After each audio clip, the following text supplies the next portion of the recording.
Hey team, lesson 1 for unit 2. This is 4th grade math, and this is your Monday, September 9th lesson plan. New sequence of standards. NBT stands for numbers in base 10. 2 is, it's 2.A, reading and writing multi-digit whole numbers using base 10 numerals, number names, and expanded form. That is, this is not the goal today. It's getting used to the base 10 numerals for our skill today. I'm gonna put skill right here because I'm not yet sure what it is. Count by hundreds up to 1,000 to identify hundreds that come between when you're creating a thousands book. Write numbers to 999,000 in standard expanded in written form by thinking about place value. And then identify the result of a changing amount in a given place value of a number by using place value strategies rather than addition or subtraction strategies. And so this is thinking, what is 2 tens more than 813? If I know this is 110, what's 2 tens more than 110? 833. So only my tens place change because I thought about a given place value and they use my place value strategies rather than addition or subtraction, which is when they write out 20 and add it on.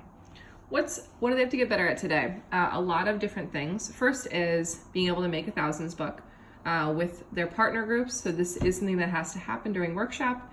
The second thing they have to get better at is by thinking through what are the values that they want to actually place on the place value book that help them easily find other numbers. So like what I would do is put on 5s, 10s, hundreds maybe, and then thinking about understanding how to write in Word, standard, and expanded forms. This is something that was developed in 3rd grade, but now you're going into the thousands place, and then being able to identify the change in a value. So taking away or adding on 800s and seeing what the change is. What's new or hard?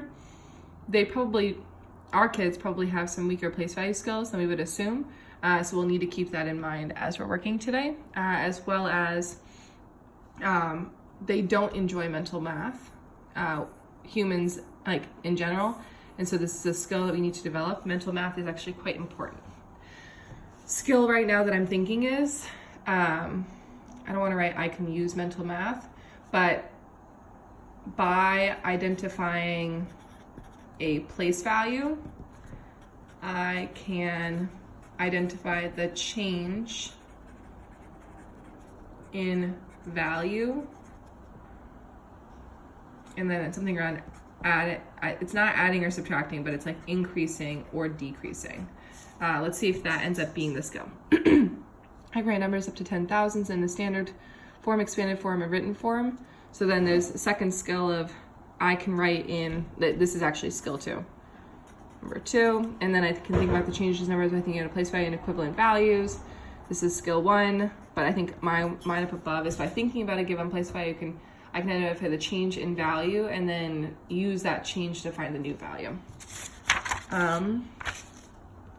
This is not a good visual anchor. I just want to be clear. This stuff down here needs to be its own visual anchor. So you need a visual anchor on what each of those forms are using a place value chart up above. And that'll be the visual anchor you use for the next day as well.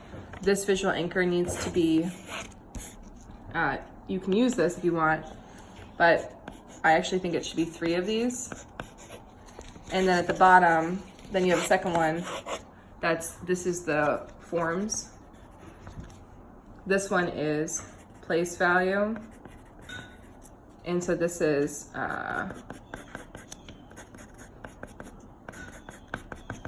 will take you a second to make. 1 to 100, 101 to 200, 201 to 300, and then something around what is the question for the first one. How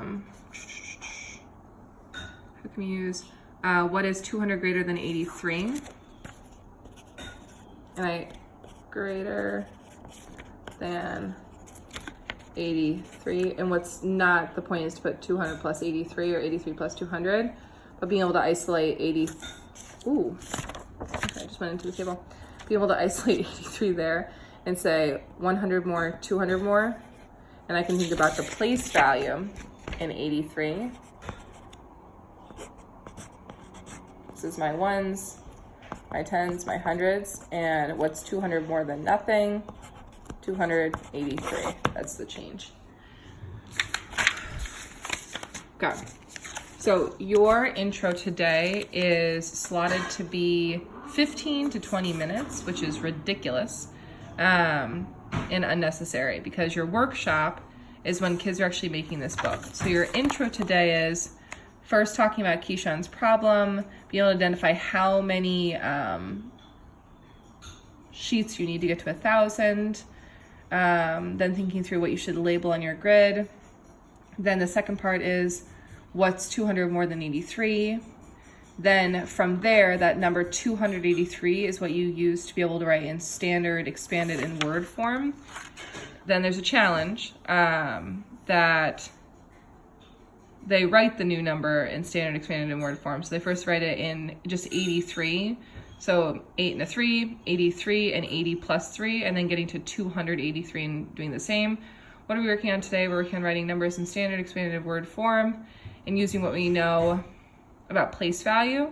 What do we need to think about when changing numbers? We can think about the place value increase or decrease to write the new numbers. So really weak. Okay. How should we label the numbers on the grid?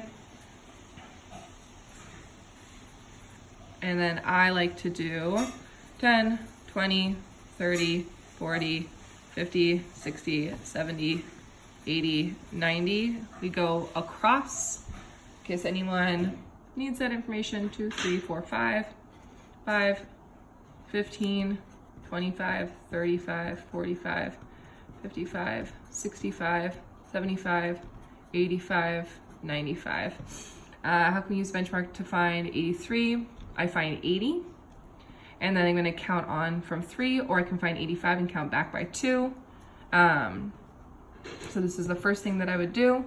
Then 81, 82, 83. If Keyshawn wanted to label the number that's 200 greater than 83, what number would he label? 283.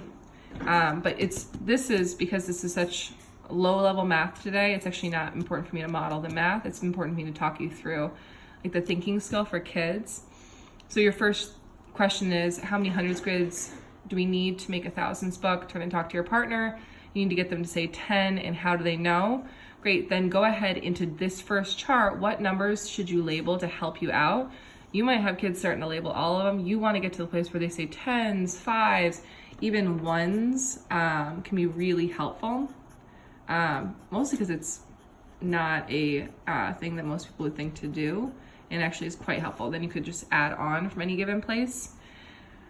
Then these are all turn and talk questions. So after you get them to do this is a 3-minute problem with their partner. Then let's come back together and we're gonna talk through this. Turn and talk to your partner.